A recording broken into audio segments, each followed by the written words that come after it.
घरोघरी मातीच्या चुली या मालिकेच्या पुढील भागामध्ये आपल्याला बघायला मिळेल, ओवीसोबत सारंग आणि ऐश्वर्या असं वागलेत कळल्यानंतर ऋषिकेश खूप चिडतो आणि तो त्यांना जाब विचारण्यासाठी चाललेला असतो. पण त्यावेळेला जानकी अडवते, म्हणून मग ऋषिकेश दरवाजा बंद करतो.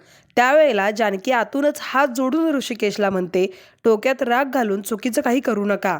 ऋषिकेश खूप रागामध्ये रणदिवेंच्या बंगल्यावर जातो आणि सारंग बाहेर आहे म्हणून ओरडत असतो.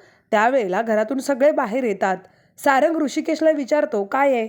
तेव्हा ऋषिकेश म्हणतो, माझ्या मुलीसोबत असं वागायची तुझी हिंमत कशी झाली? लहान मुलीसोबत असं वागण्यामध्ये कसली आली मर्दांगी?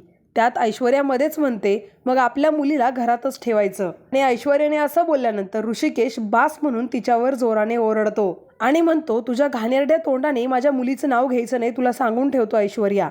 त्यावेळेला सारंग म्हणतो, आवाज चढवायचा नाही दादा, नाहीतर तू काही मला मारणार आहेस का? असं म्हणत ऋषिकेश मग सारंगच्या अंगावर जातो आणि दोघांमध्ये मारामारी व्हायला लागते. तर तिकडे जानकीला टेन्शन आलेलं असतं की आता ऋषिकेशकडून काही अनर्थ घडायला नको.